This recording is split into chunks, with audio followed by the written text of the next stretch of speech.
ये कोई फिल्म नहीं, ये है ब्रिटिश भारत का सबसे रहस्यमयी केस, द भावल सन्यासी केस। एक ऐसा केस जहां एक मुर्दा आदमी अपनी ही पहचान के लिए अपनी पत्नी और ब्रिटिश सरकार से लड़ जाता है।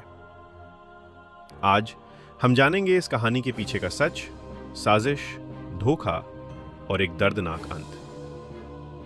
कहानी शुरू होती है ढाका से, जहां एक विशाल रियासत थी, भावल एस्टेट। उसके मालिक थे रमेंद्र नारायण रॉय, जिन्हें लोग मजले कुमार कहते थे। वो शिकार के शौकीन, रईस, ऐशो आराम की जिंदगी जीने वाले राजकुमार थे। लेकिन उनकी जिंदगी में एक आस्तीन का सांप भी था। उनका साला सत्येंद्र नाथ बनर्जी, बेरोजगार पर राजकुमार की दौलत पर जीने वाला आदमी। सत्येंद्र नाथ की नजर दोस्ती पर नहीं, सीधे सच राजकुमार की जायदाद पर थी, और उसने एक खतरनाक प्लान बनाया। उसे पता था रमेंद्र की कोई संतान नहीं है। अगर रमेंद्र मर जाए तो सारी संपत्ति उसकी बहन। मई 1909 में रमेंद्र, विभावती और सत्येंद्र नाथ दार्जिलिंग घूमने गए। वे स्टेप असाइड नाम के बंगले में रुके। 8 मई की शाम अचानक रमेंद्र को तेज पेट दर्द हुआ। कहा गया बाइलरी कोलिक है। लेकिन सबसे अजीब बात, सत्येंद्र नाथ ने किसी भी बड़े डॉक्टर को बुलाने से मना कर दिया, और रात होते होते ऐलान कर दिया गया, राजकुमार की मौत हो चुकी है। लाश को रात में ही शमशान ले जाया गया, और तभी कुदरत ने अपना खेल दिखाया। आंधी, तूफान, मूसलाधार बारिश। शमशान में मौजूद लोग इंक्लूडिंग सत्येंद्र नाथ लाश को चिता पर छोड़कर भाग गए। जब वापस लौटे, चिता खाली थी, लाश गायब थी। सत्येंद्र नाथ ने सबको चुप रहने को कहा, और अगले दिन एक पुतले या राख का अंतिम संस्कार कर दिया गया। दुनिया के लिए राजकुमार मर चुका था, और सत्येंद्र नाथ को लगा उसका प्लान सफल हो गया। 12 साल गुजर गए।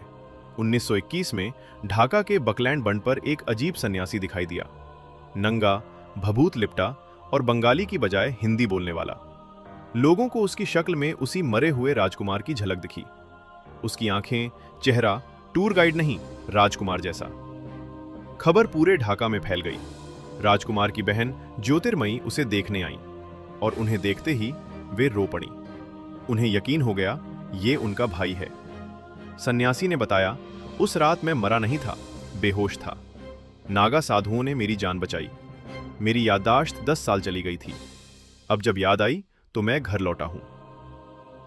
पूरा ढाका उसे अपनाने लगा, लेकिन एक इंसान उसे पहचानने से साफ इनकार कर दिया, उसकी पत्नी विभावती देवी।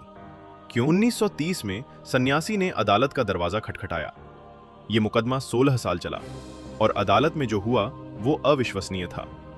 उसकी पीठ पर बाघ के पंजे का वही निशान था जो राजकुमार के शरीर पर था। उसे सिफिलिस थी, ठीक वही बीमारी। उसने राजमहल के गुप्त कमरों और विभावती के साथ बिताए निजी पलों के ऐसे विवरण बताए जो किसी बाहरी इंसान को पता ही नहीं हो सकते थे। गवाहों ने अदालत में कहा, सत्येंद्र नाथ ने दार्जिलिंग में राजकुमार को आर्सेनिक जहर दिया था। मामला लंदन की प्रिवी काउंसिल तक गया। 30 जुलाई 1946 को ऐतिहासिक फैसला आया। कोर्ट ने माना कि यह सन्यासी ही असली राजकुमार है। विभावती और सत्येंद्र नाथ झूठ बोल रहे थे। 25 साल बाद रमेंद्र जीत गए थे, लेकिन नियति कभी कभी बड़ा क्रूर मजाक कर देती है। फैसला आने के सिर्फ 2 दिन बाद 3 अगस्त 1946 को रमेंद्र को दिल का दौरा पड़ा, और उनकी सचमुच मौत हो गई। जिस पहचान के लिए उन्होंने आधी जिंदगी लड़ाई, उसे वे 2 दिन भी नहीं जी सके। और अब सबसे बड़ी विडंबना, क्योंकि रमेंद्र की कोई संतान नहीं थी और उन्होंने कोई वसीयत नहीं बनाई थी, तो उनकी सारी जायदाद कानूनन किसे मिली? उसी पत्नी विभावती देवी को, जिसने उन्हें पति नहीं माना। वही उनकी मौत के बाद उनकी दौलत की मालकिन बन बैठी। और सत्येंद्र नाथ, वो समाज में बदनाम होकर मरा, लेकिन जेल कभी नहीं गया, क्योंकि यह मामला हत्या का नहीं, पहचान का था। यह थी भावाल सन्यासी की कहानी, जहां कानून तो जीत गया, लेकिन शायद इंसाफ हार गया।